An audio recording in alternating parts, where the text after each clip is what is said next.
Según el ensayista y traductor Jorge von der Brieder, autor del libro Historia de los Hombres Lobo, de editorial Sexto Piso, considerado el trabajo más completo sobre el tema, la figura del licántropo tiene sus raíces en los mitos escandinavos en torno a la imagen de los Berserker,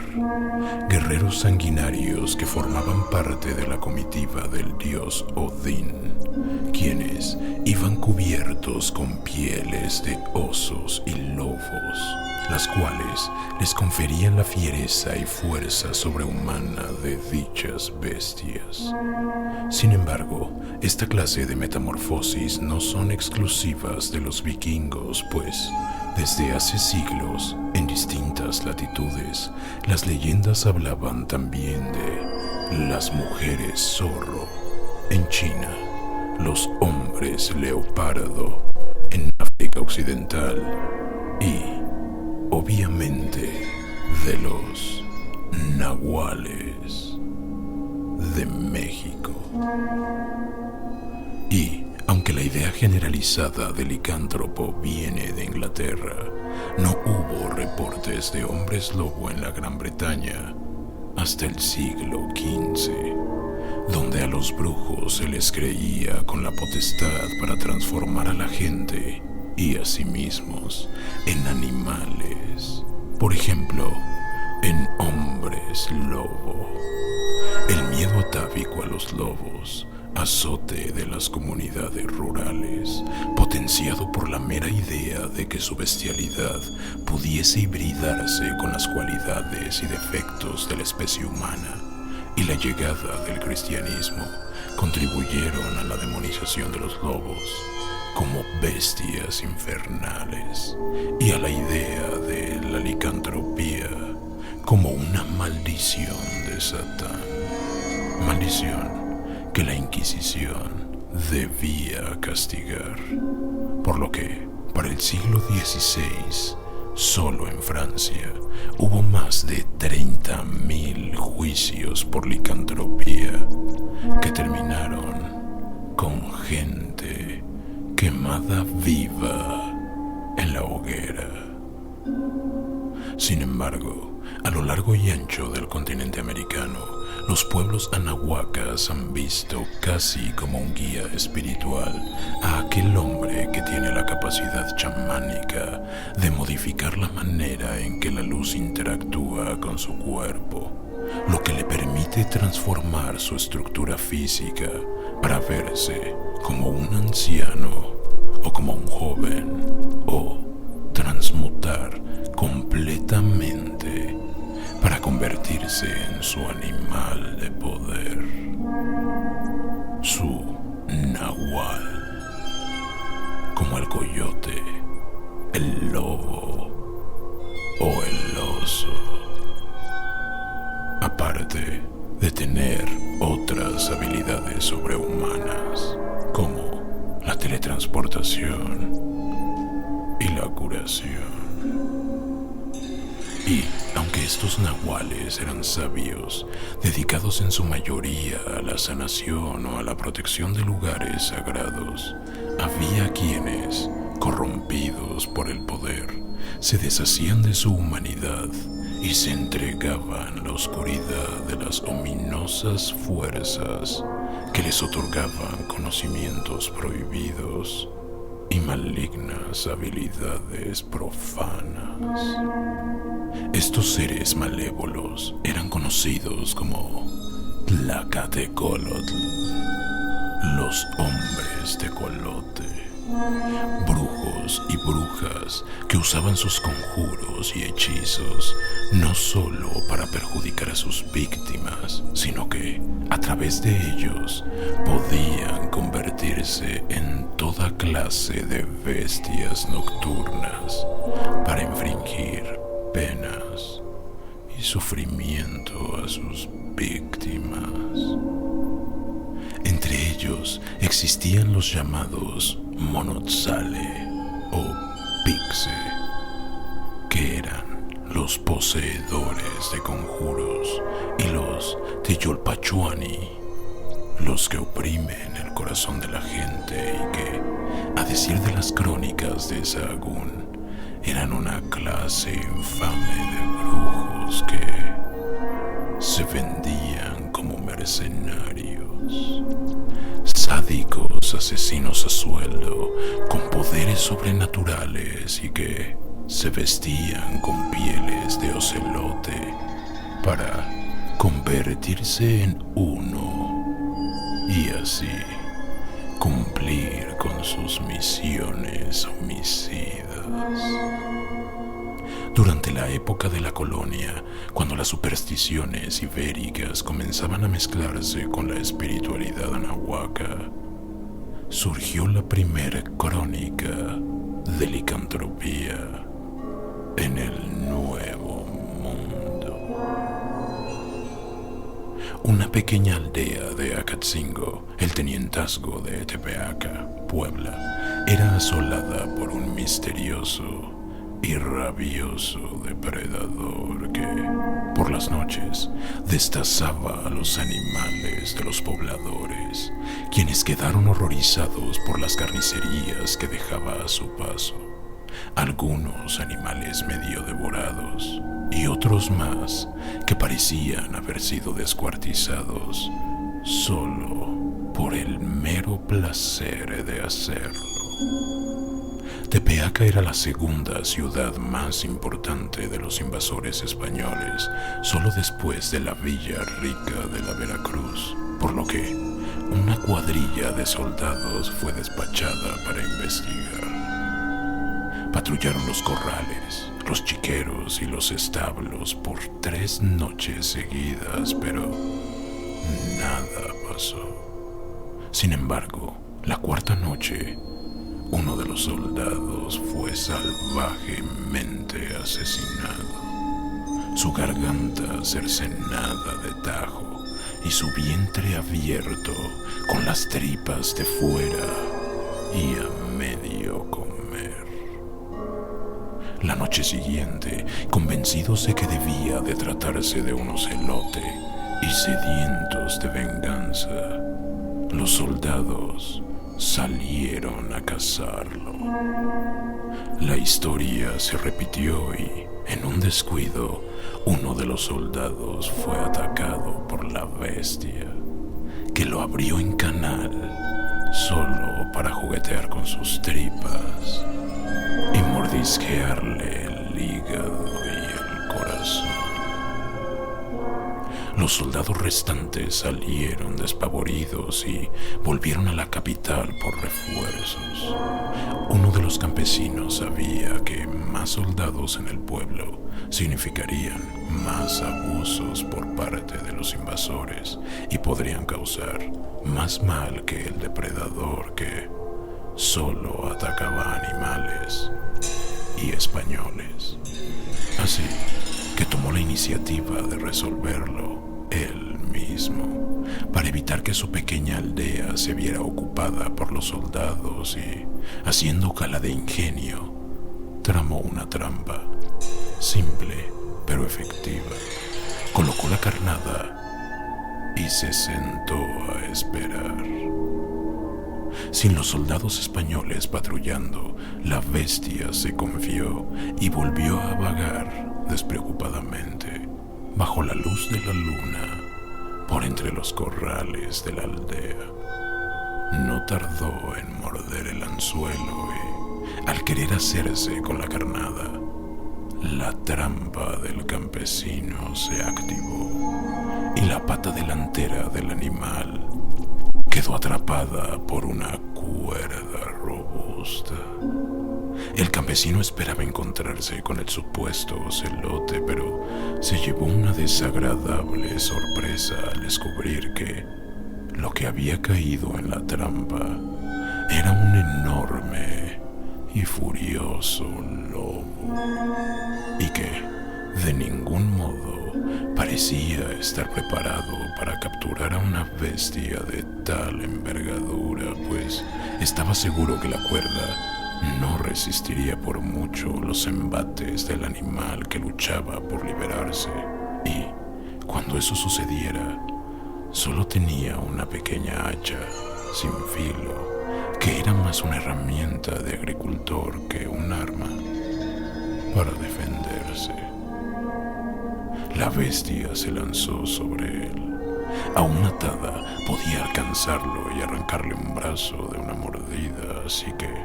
más que como protección, que como un ataque, empuñó su pequeña hacha que, por suerte, se encontró con la pata del animal atrapada en la soga y se la cortó de tajo. El animal aulló y, malherido, salió huyendo de ahí, dejando atrás, en un charco de sangre, su pata todavía atada a la cuerda de la trampa. En cuanto se repuso de la espantosa experiencia, guardó con mucho cuidado su trofeo en un costal, como prueba de la enormidad del lobo. Al día siguiente, cuando los soldados regresaron con la caballería, el campesino se acercó a mostrarles la pata, pero al sacarla del costal, se llevó una amarga sorpresa al hallar que, en vez de la pata peluda de un lobo, lo que ahí había era la mano de un hombre. Los soldados no creyeron la inverosímil historia del campesino y, de hecho, lo culparon por la matanza de los animales, los asesinatos de los soldados y de la persona a quien cercenó la mano, por lo que fue sentenciado a muerte sin darle la oportunidad de defenderse. Los únicos que creyeron que, efectivamente, él le había cortado la pata a un lobo y no a un humano fueron sus familiares y algunos pobladores que, tratando de probar su inocencia, subieron a la sierra por muchos días con la esperanza de encontrar al hombre al que le faltara una mano. Algo que nunca sucedió.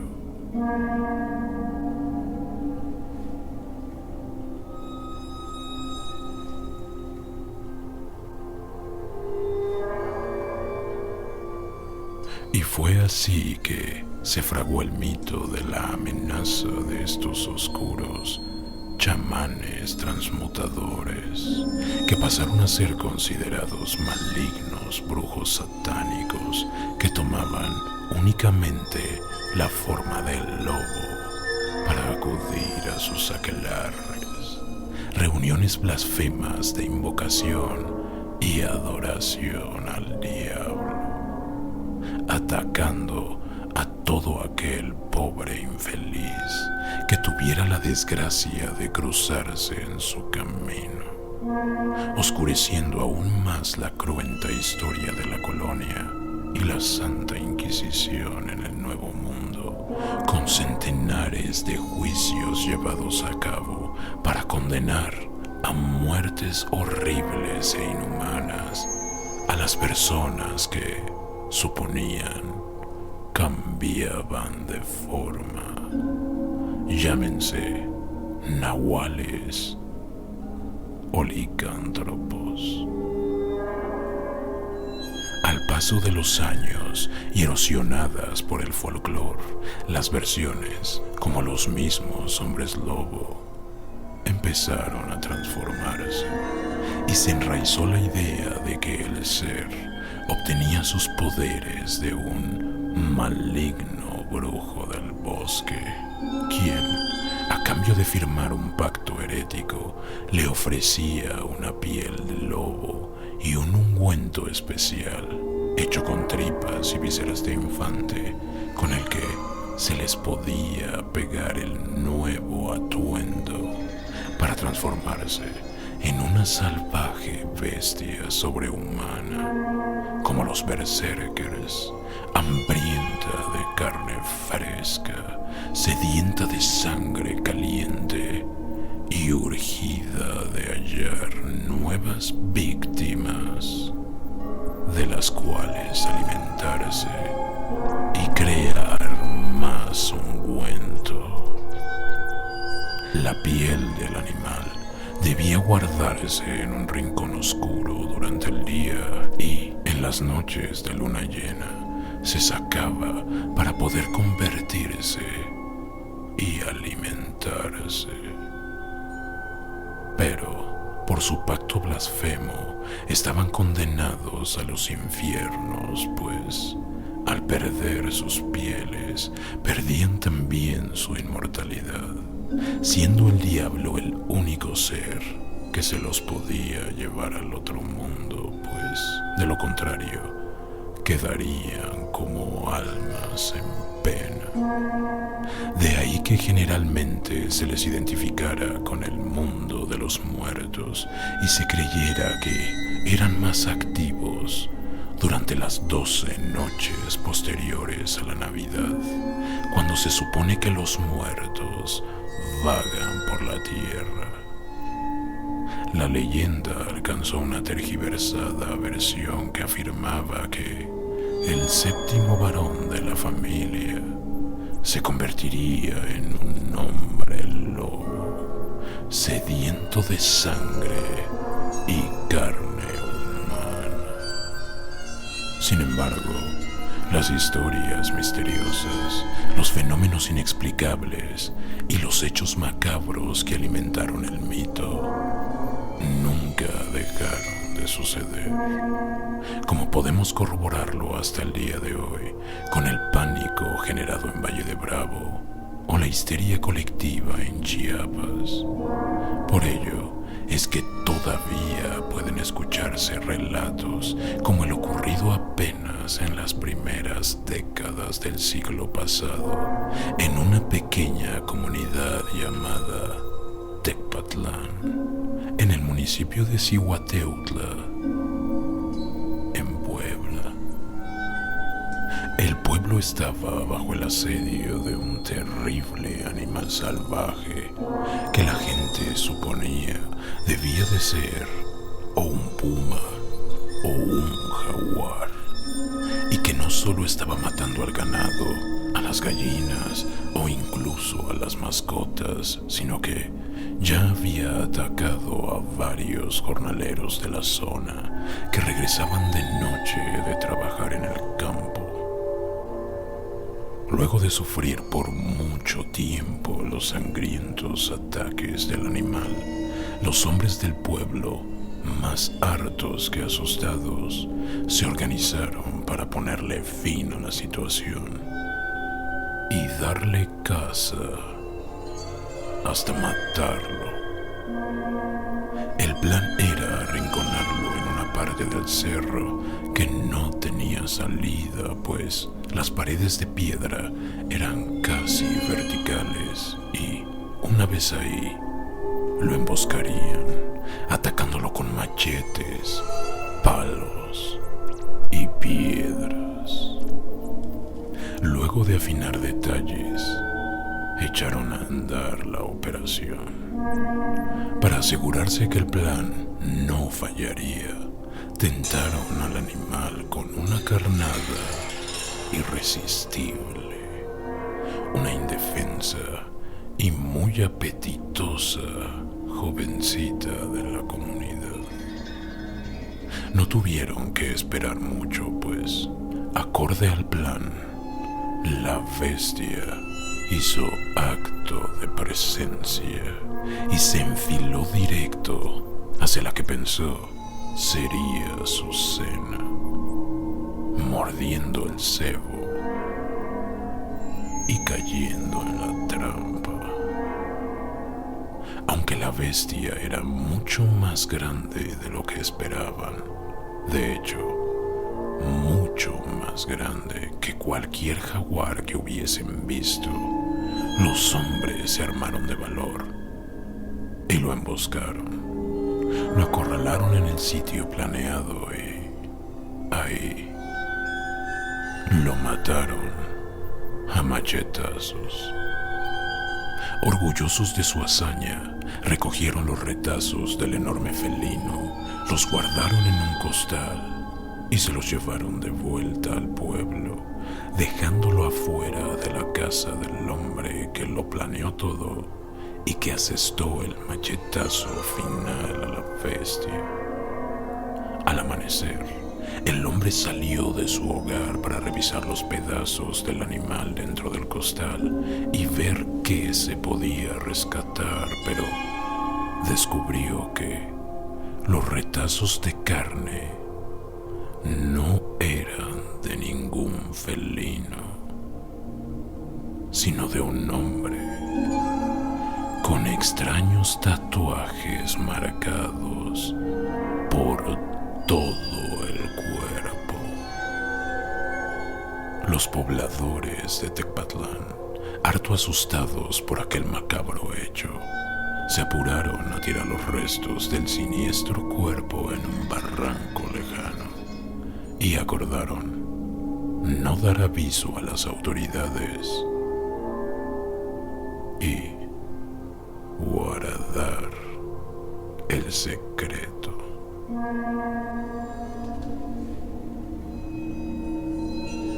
El miedo es